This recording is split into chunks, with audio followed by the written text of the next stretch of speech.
Talk about wellbeing tourism, and I think we've all kind of latched on to the wellbeing aspect, especially with COVID, and so it's very timely. Wellbeing tourism, I had to really get my head around it to define it. What exactly is it? Because tourism to me is wellbeing anyway, you know, regardless if you're having a drink or if you're traveling or whatever you're doing or sightseeing.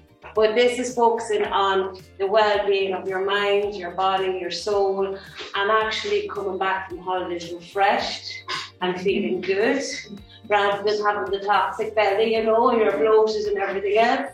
So it's about how to actually have those types of holidays. So this is a fantastic project, really enjoyed doing it. And I didn't actually realise there was so much to it when we really started to dig deep into it with the crowd of experts that collaborated for the project. Oh, in here, yeah, I can, of course. So I'm going to talk about obviously the resources. All this stuff is free, by the way, and a lot of the resources are pitched at small to medium-sized businesses, so they're very achievable. It's for the people on the ground that we develop these.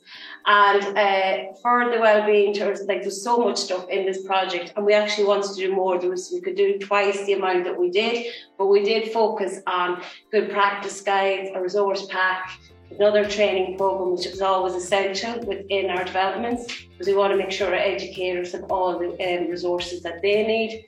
And we've got some regional mapping in there as well, and other good stuff.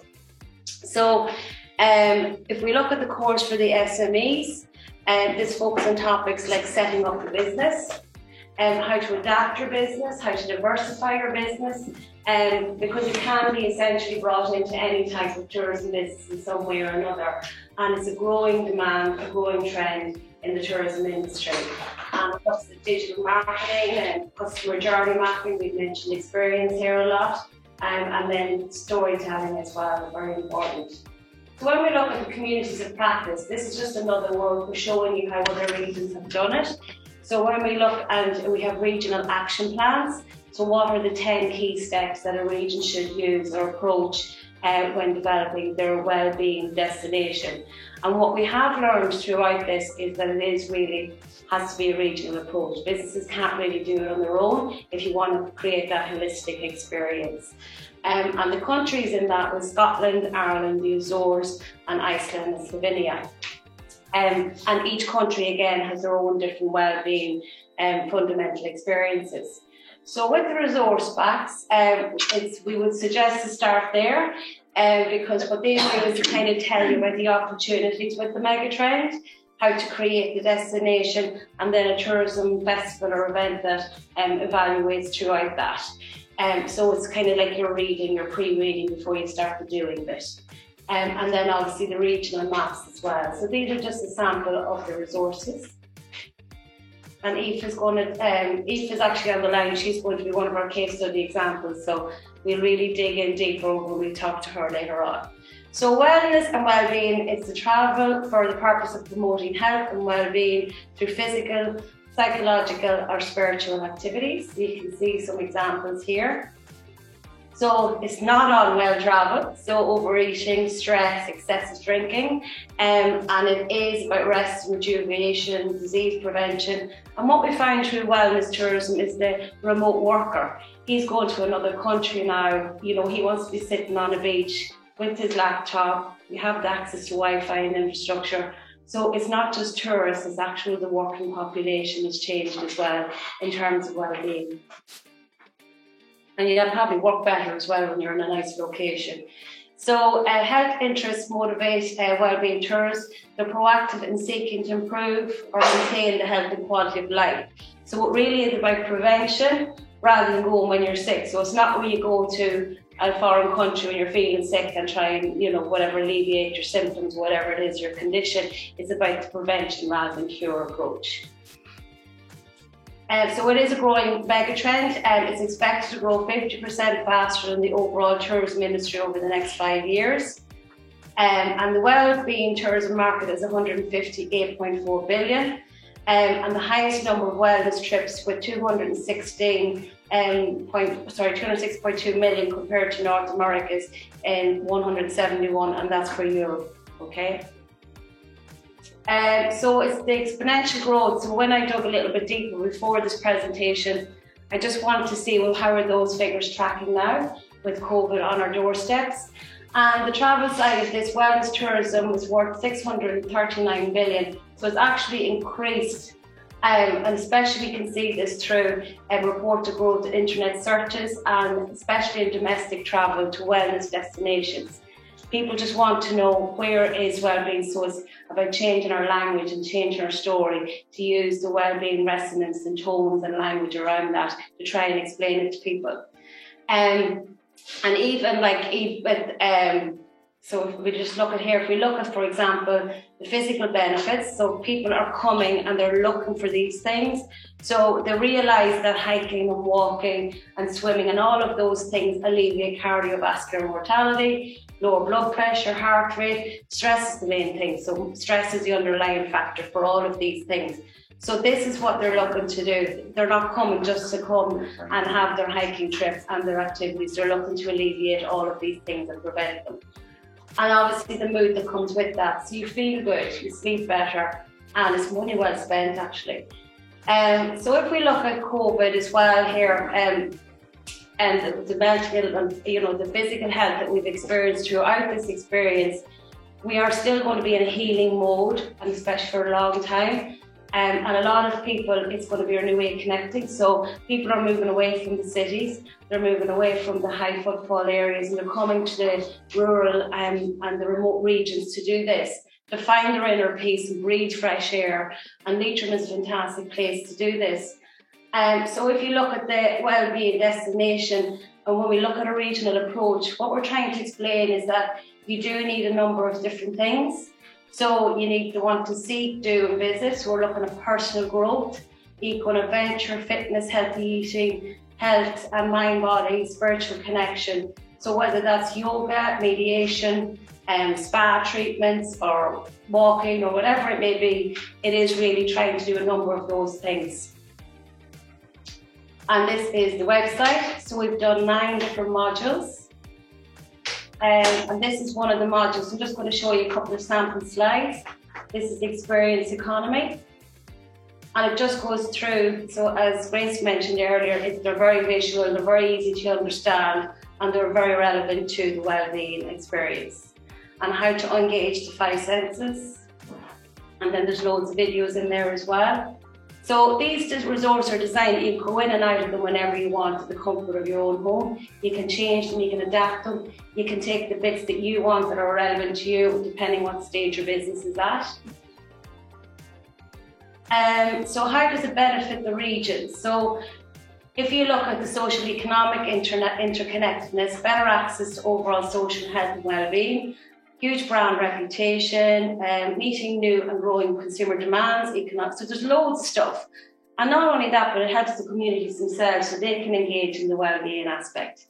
And I think a lot of people as well, young people in particular, they've kind of forgotten how to go outdoors. So it's trying to re-engage them back to, there's the front door, just and I'm taking the welcome mat away as well, and you're coming back, right? So these are 3 packs that we developed in Momentum, and I really enjoyed doing this stuff. Like I just love tourism, you know me, Grace, tourism. And so what we focus on is, so this is how the regions can exploit the well-being tourism. So if we look at opportunities, these are the list of opportunities. So we look at communities, we look at SMEs and services indirectly, how they all benefit. Say responsible and sustainability, that's obviously a huge opportunity. Building experience, destination differentiation. And the great thing about well-being is that you probably already are doing it, you just don't realise. And how do you package that up? And how do you go to your man next door who's a bakery? You know, and how can we work together as a collective and package this beautiful thing up? So you can see here again, all visual figures and all at a glance, nice bite-sized information. And here, which is really interesting, is, you know, when you look at the destination, Ireland has something completely unique to Iceland, completely unique to Slovenia. I think one of my partners said it's over 840 different spas in her area alone, right? And in Iceland they're all free because you just jump out of your car and hop across the ditch and there's a hot pool and you just jump in on your way home from work, right? So it's like, how do you promote this and sell this? But there's some fantastic stuff out there. And then this is the second pack, so it looks at wellbeing, tourism, destination development, the branding aspect, the packaging, how do you work together and build itineraries, how do you sell them, and then our famous friend, the digitalisation of it all, and digital placemaking. So these are just some of the examples. So I'm going to be talking to Aoife about this Sligo. Strandhill and Sligo, they won the Eden Destination of Excellence Award through Fáilte Ireland. So they were a prime case study example that we used, and they had a phenomenal achievement through that. And Aoife is going to explain how they pulled it all together. So I'm really looking forward to that. And then we look at different checklists that you need. And a lot of this stuff too, like out of these checklists, you might think, oh geez, there's 20 things there. You probably only have 3 to do really out of the 20. And it's, you know, a focus on the top first 3, and then you can build your way through it. It can become your forward tourism development plan. Then we have the festivals and events, so event management, financing and marketing. And these are just some of the pages. And there's another case study and how they're set up. These are all the 5 action plans and the destination audits, and they focus on the countries that I mentioned earlier on. And this is the action plan for Ireland. So it defines the region, what our economy is like, because it's very hard to find that information out there. We've just collated it all and put it into one handbook. These are the actions that you can do out of that. For example, create a regional partnership, how to do it, how to develop your own action plan, how to manage your own destination reputation, etc. And these are all the people who you can work with through that. And then this is an audit. So I went through the whole of Ireland to see what's already out there. There's loads of stuff out there, and there's some bizarre stuff. There's places you can go to and you don't hear anything. It's just about quiet, and you're not allowed any noise. You just walk around. Imagine that. Like, I wouldn't survive there. I can tell you that. I'd be like, it would actually pain me to leave. And then, like, this is a new wave of venture. So what they do is, which is fantastic, is they actually help people, especially people going through anxiety, and especially kids, through sport and activities. Then you have digital detox, which can be applied to a lot of businesses as well. And there, you know, in our Leitrim, there's some businesses that don't have Wi-Fi, we have it automatically, you know, whether we want it or not. And that's it. And this is just one example that we did. So of course we focused on our lovely Leitrim slow adventure tourism, which is typical well-being package destination. For that in Leitrim. So I would suggest and recommend looking that up. And they cover, you can see here, retreats, activities and accommodations, so that the whole lot set up. I mentioned that earlier on as well. And this is the Facebook page if you want to join us. And that's it. Now I'm going to hand over to our lovely Aoife. So Aoife was heavily involved, or the instigator, we call you Aoife. Eden Award. A bit of both, yeah. I'm actually just looking to share a screen there that's not enabled for me yet. Whoever is in charge of that. And Aoife actually brought the idea forward. And what she did is she did it actually through kindness, like pro bono as well, wasn't it, Aoife? So you did yes. It as a community initiative, yeah. Yep, so I'll just try and bring up my presentation there. Just 1 second now. The big thing is that Aoife is actually from Strandhill, so she kind of in herself. Are you from? Who said that? I am from.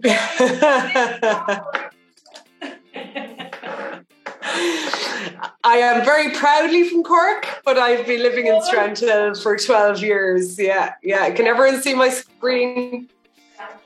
We can see it. Lovely. Can you start Great. Let us know, what is the Eden Awards like? How did you find your Mandel? How did you know that they could be applied to Strandhill? Yeah, so Eden Award is the excellence in destination. There's an acronym there. Anyway, it's an EU Sustainable Tourism Award, and it's ran individually in each country across the EU. Typically, I think it's every 2 years. So Fáilte Ireland run it locally in Ireland, and it rewards destinations around sustainable tourism, but there's a different theme every time it runs. And the year that we won it, the theme was around health and well-being tourism. So we won it in 2019. And I guess it came on my radar as a result of I run a marketing agency. I'm here in Strandhill. It's called Bua Marketing, and we work with a lot of different.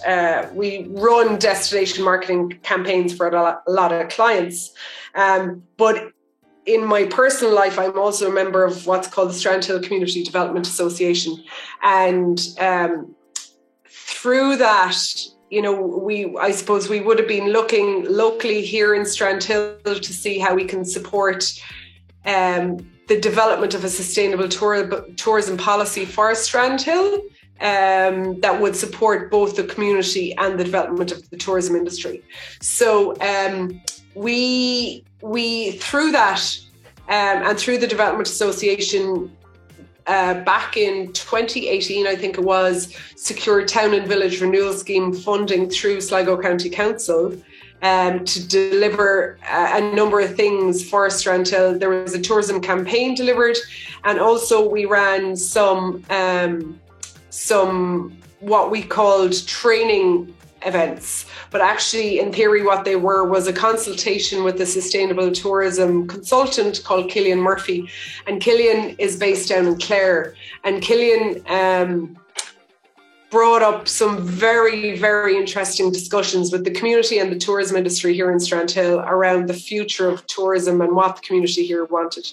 So Killian was originally involved in the development of Loophead tourism. And Loophead are very much, they were very much to the fore. They were ahead of their time in Ireland for sure around a community-driven sustainable tourism organisation. And they won the Eden Award. And Clare actually is very mature in ways around sustainable tourism and wellbeing tourism. And so similarly, the Burn Eco Tourism Network also won the Eden Award a number of years ago. So primarily through Killian, and also having those kind of destinations on our radar here in Strandhill in terms of similar size and culturally similar and having similar assets, we looked at when the Eden Award came up in 2019 and decided that it was a good opportunity for Strandhill to apply. Both from the point of view of Strandhill having a very strong health and well-being offering, but also we felt that there was a number of initiatives happening here in Strandhill that were focused around sustainability, and this is a sustainable tourism prize. And so we spoke to Killian. I remember picking up the phone. I said, do you think Strandhill should go for the Eden Award? And he's like, I think his response was, you'll walk it. So, but that said, there was an awful lot of work to put together the application and then the presentation to try and compete. And that's really where actually in ways the biggest benefit from the prize in theory was actually the community showcasing, one, the breadth of what was going on in the community that a lot of people didn't even know, and two, the community coming together to really work as a team to go for this prize. And really, and I'll get into some of the detail of the slides in a minute, really it's a starting point. Eden has given us a platform to self-assess are we really doing a good job at sustainability and health and well-being, and also, you know, where we need to improve, and where we need to improve both for the benefit of the community and the tourism industry. So I might jump onto the next slide if that's all right. So this is in theory what I'm going to talk about today. I suppose what I wanted to talk to you about first is the place, Strandhill. Some people may have visited. How many people have been to Strandhill or know about it? I love it. I miss it. I'm going to cry. Also the health and well-being offering that is in Strandhill, and you're absolutely right. Health and well-being is, as I suppose, a niche tourism sector is growing at a pace, and then was expedited as a result of COVID. I'll talk about the Eden Award and what that actually means in practical terms, what it meant in terms of winning the prize for Strandhill, and what it'll mean going forward. And then I can take some questions. So what I want to show you, and hopefully actually, I'm just going to close the share a second and reopen it just to make sure I've got audio added. Share screen. Share sound. So hopefully you can hear this. This summer I went to a place called Strandhill.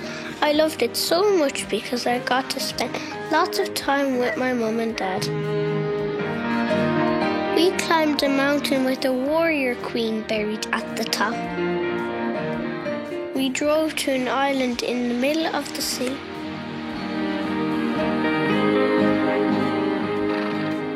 I stood up on a surfboard and rode my first wave. We found a secret beach and had to walk through forest to get there. I learned to run faster than a superhero. I thought the sea was on fire, but Mom said it's just the sun going to bed. I can't wait to go back next summer. We shared so many fun Strandhill moments. Hopefully everyone heard that. It's that's my son's voice. So we were relatively strapped for budget in terms of assets. So, but it's so long ago, I can't believe he's once sounded like that. Oh, sugar, sorry, hang on there. I'm just moving on to the next one. So just to give some context as to what that video was, through that Town and Village Renewal Scheme fund, not only did we do the workshops with the community, with Killian Murphy, we also commissioned 3 videos, a media bank of photography, and ran a marketing campaign that we also activated on the ground, which was the Strandhill Moments campaign. And that actually did have a huge impact as a tourism campaign for the destination in 2018. So we could see, for example, even the amount of Google searches would have increased a number of 100% that year. Now that can't specifically be attributed all to the campaign, but there was certainly anecdotal evidence on the ground from the industry that there was quite a bump.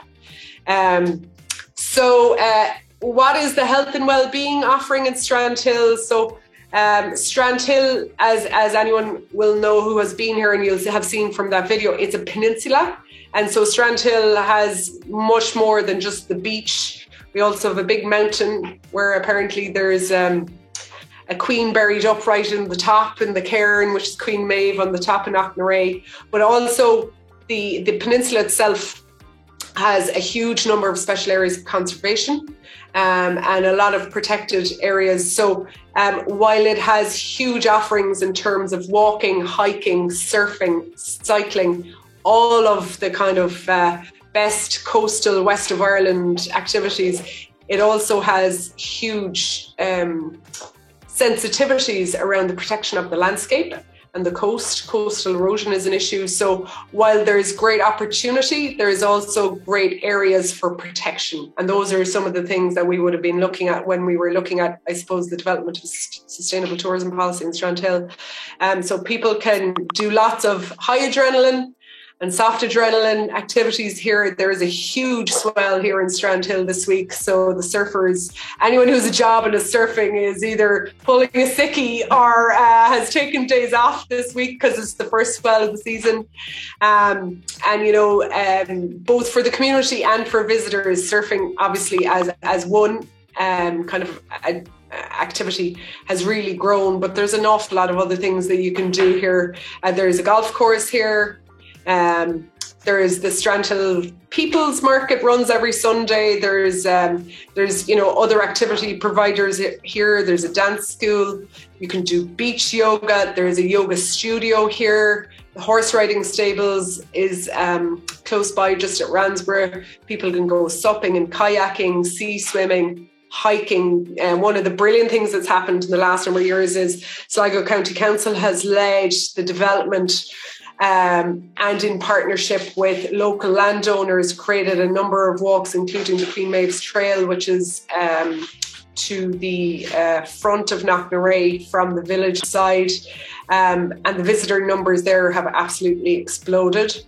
There are Voya seaweed baths down on the shorefront. There are 6 surf schools in Strandhill where you can also go bodyboarding, and that'll give you a sense of the kind of the landscape of the coast. But again, the dunes and coastal erosion is a huge issue here. And the number of storms over the last number of years have seen huge decreases in the kind of the landscape left at the shorefront. And so there currently is a piece of consultancy happening around a wide-scale coastal erosion plan. In terms of the future for Strandhill, there's the development of the new National Surf Centre. So this was secured with funding from Fáilte Ireland. So it's going to be Fáilte Ireland's first National Surf Centre. And that has broken ground. And I think the timeline for that to be finished will be sometime next year. So again, that's down the seafront beside Shell's Cafe in Strandhill. And that is going to be a significant landmark development in terms of the destination here. Hopefully will bring as much benefit to the community as it will to visitors to the village. There's also the development of a new enterprise building happening. So Strandhill is very much a living, working village as well. So, because we're so close to Sligo town, there's actually very few holiday houses here, which makes it kind of unique as a coastal destination, in that there's a year-round community living here. And there's also a number of other pieces of work that are happening with the Development Association to review, I suppose, the future of where we see the community's priorities being in terms of sustainable tourism development. So what do we want? And I'll get on to Eden quite quickly. So what we're hoping is that we can create a future for Strandhill that is around a healthy and well community with balanced and sustainable tourism industry, working together to protect the future of this beautiful and delicate place that we live in. So the Eden Award, we were obviously delighted to win the award in 2019. We were equally delighted that the runner-up was another Sligo contestant, which was the Sligo Adventure, the Adventure Sligo Network. And so, Sligo really probably has officially claimed the title now of the Adventure Capital of Ireland. Well, we certainly believe it has. And, so to have 2 finalists from a very small and relatively unestablished tourism destination was brilliant to see happen. And of course, then COVID happened. So some of the benefits of being able to capitalise on the Eden Award win, unfortunately, were very short-lived, because shortly after that, of course, people stopped being able to travel. I was actually supposed to go to Brussels to pick up the EU prize in May of 2020 and obviously couldn't do that. But practically what it meant in terms of a prize is that Fáilte gave us, supported a number of pieces of work. One, there was huge PR as a result. And again, I suppose it reinforced Strandhill's position as one of Ireland's premier health and wellbeing destinations. And I think, that is enhanced by the actual product itself. So, you know, it wasn't a difficult job to tell the story when there's such a strong offering here in the first place.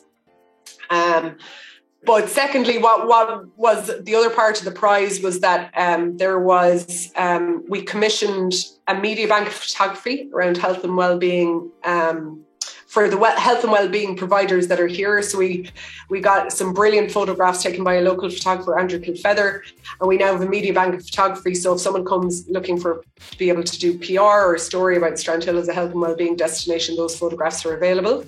And finally, Fáilte commissioned a consultant to review our offering as a health and well-being destination in the context of both the community and sustainable tourism.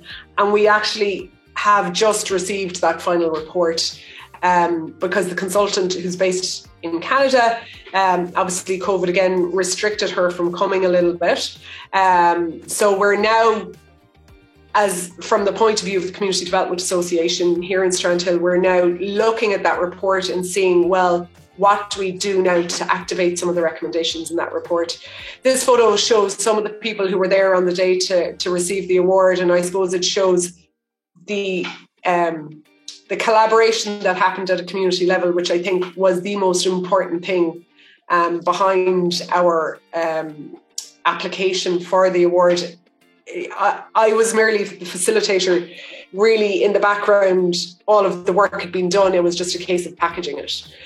So there's, you know, an incredible community here. And again, obviously stressing that I'm a blow-in.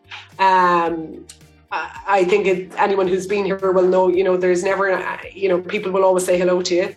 And it's a very welcoming community, and continues to be a welcoming community, because even since COVID, a huge amount of people have moved to or are trying to move to the village. So the result of the award, like I said, that we were announced in November 2019. We got an allocation for a media bank for wellness photography and a campaign, and Fáilte also commissioned a consultant to create a really great report actually around how Strandhill and this peninsula can develop as a health and well-being destination. So we now will work through the recommendations in that report, and ideally get some of those included in what Fáilte Ireland is now developing, a Sligo's Visitor Experience Development Plan. So that's almost like an infrastructural report that is being developed around what Sligo needs as a visitor destination. And so if we get some of our priorities included in there, hopefully that then means that they'll also get resourced. So that will be another win in theory from the Eden. One of the key things I'd say about winning the Eden Award is that it really provoked a very open discussion around the community here around, well, what's the benefit for the community as opposed to just the tourism industry? And that's a very, very important question for any community to ask and any destination to ask.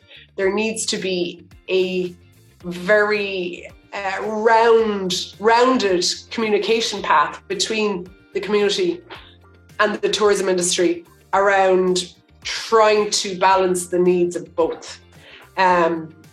We've all been to places where there's been over tourism, and where, you know, you arrive and people who live there or people who are working in the tourism industry are jaded by tourists and have no longer got the energy to smile and welcome new people to their destination. We've also, you know, you can see how there becomes crunch points where places become too busy, or there hasn't been consideration given to driving more people into a place without first considering what the impact of that growth will be on people who live there. And I think it's something that needs to be an iterative discussion, because you'll never, once you stop talking about it, then you lose that momentum of having a balanced conversation between both community and the tourism industry. We haven't fully cracked it here in Strandhill, but we're certainly trying. And the main way to try to do that is to have continuous consultation, transparency and open communication between the community and some kind of community network and the tourism industry. So yes, the Eden Award was great, but what was greater about it was that sense of pride that the community had by winning this for themselves and working together to do that. And the priority being around sustainability and health and wellness. So a well and healthy community and a well and healthy place, both, you know, from a landscape, from a heritage, cultural, all of those things, is a good community, and therefore a good community is a good place to visit. So those would be my key takeaways. I'm open to any questions or any thoughts on that. Just wondering, Aoife, you mentioned the surf centre, the National Home. Have you any other future plans? And obviously you're talking about sustainability and, you know, avoiding over-tourism and managing impact. Yeah. So I'm just wondering, there are actually quite a few plans. There's quite a few things going on at the moment. Another thing that's actually in train at the moment is, I think it's through the Rural Redevelopment Fund or the RRDF. There is another consultant, and I don't know who they are, doing a review of the seafront and the infrastructure that is there. So it's a public realm redesign. So there will be a plan created around a better approach and use of what we would call the promenade or the prom here in Strandhill and the approach to the promenade. So as a result of social distancing, anyone who's been to Strandhill lately will notice that parking is a little higgledy-piggledy and there are bollards everywhere and there's a lot going on. There's a promenade where some people think it should be entirely pedestrianised. A lot of people would think that there should be some accessibility from the point of view of people with disability. There's a tourism industry who needs access to their businesses and people that live down there. So there's a whole heap of different stakeholders involved with, for example, that part of the village. So there is some work that is going to happen there that will create a blueprint for what the future physical manifestation of the village will look like. So that is going on. There is, like I said, the coastal erosion development plan or a review being done. So there was some work done a number of years ago around putting big boulders down at one end of the seafront, and apparently that has therefore had an impact on other elements of the seafront in terms of coastal erosion. So there is now a very urgent need for a broader plan for how to either decide to do nothing or do something around coastal erosion in Strandhill. And also even what I mentioned around Fáilte Ireland's visitor experience development plan, what they plan to do with the surf centre and also what they plan to do with Sligo as a visitor destination will have an impact here in Strandhill. The surf centre being one of the key probably landmarks that will be at the core of that. So there are a lot of changes happening. A lot of the village itself has even changed, I think, from a community perspective hugely in the last 12 to 18 months as a result of remote working. And this has nothing to do with tourism, but in ways it does. A lot of people came here to stay for a few weeks in lockdown and never left because they saw the health and well-being benefits of being in this incredible community where people cycle and they skateboard and they surf and they swim and they, you know, kids go surfing after school, or, you know, there's a huge quality of life to be had by people that live here. And I know of, like, my kids are all in school here in Strandhill, and I know of a number of families who have moved to the village from Dublin in the last year because, you know, they wanted their 2-week holiday to become their life. So, you know, there is a crossover that happens from people who sometimes visit here as a tourist and then decide to make that move, which remote working now enables. That's really important, Eve, what you're after saying there. It's not just the well-being of us, it's the well-being of the destination. You know, it really is. So everything's minded at the end of the day. I'm just going to put it to the room, Eve, and see if anybody else has any questions. Great, Any questions? Yes, Julia? Aoife, like, we're right in saying, like, there's 500,000 people who go to Strandhill on a yearly basis on tours, like, in fairness, like, this project has probably grown over the last 20 years, and it's been very, you know, well done to the Strandhill group. You know, it's been amazing where it was 20 years ago it was a dead town.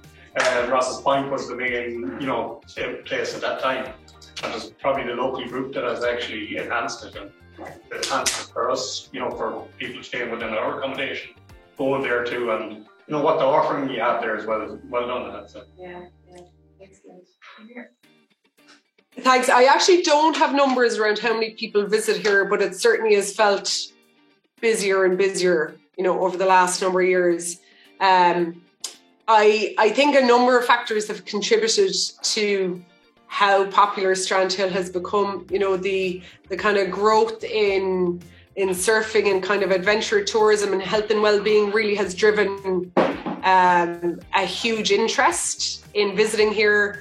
And then both in parallel, as a result maybe of that, there has been a kind of a development of the tourism industry where, when I moved here 12 years ago, there was Shell's Cafe had just opened. Mammy Johnson's, the ice cream place, wasn't there. The yoga studio wasn't there. There might have been 2 surf schools, and now that has just radically changed. And so I suppose there was a rising tide. As more people came, more businesses were enabled to open. There's a challenge here from an accommodation perspective. There are very few holiday houses. And, it's something that's identified in the report that the consultant did, that, if tourism is to grow here, accommodation is a challenge. Sligo is small, so when Strandhill benefits, Sligo as a county in general actually benefits as well. So people can stay in Sligo town and very easily visit Strandhill. So sometimes there can be a little bit of frustration, I think, on behalf of other areas in Sligo, that Strandhill gets too much of the spotlight. And there would be people here in the community who would feel that Strandhill should not get so much attention or promotion. But you can't turn it off now. You can't turn back what's happened. So what we want to do, I suppose, from a community perspective, is make sure that we have a voice in the development of the tourism industry and what happens going forward. And the strength in that is the voice of one voice from the Community Development Association. So that's really important. So I think for any destination who's looking to kind of, grow or maybe emulate some of what's happened in Strandhill, collaboration is the number one way. And it's fantastic that you're actually promoting the message that it's a special place, so people come immediately, they're respected, they understand how to respect it. It's all about communication and understanding and knowledge, and that's really part of that, as you have delivered so well in your messaging. Yeah. Thanks a million. Again, there's a lot still to do. There are a lot of concerns around damage being done to the cairn at the top of Knocknarea. There's other areas that are at risk. And we don't have all the answers to how those can be fully protected. But it's, I suppose that you start with the conversation, and then, again, say from the point of view of the Development Association, it's around then looking to see, who in the local authorities or who, at a council level can help to at least highlight those challenges. Aoife, thank you so much. That was fantastic. And when you came out with your awards, I just started the project. So you were a little catapult to my project. Brilliant. Great. Because I'm a fond visitor of Strandhill. And very good. Talking to you today. You're very welcome. Thanks a million. Best luck. Slán, everybody. Yeah.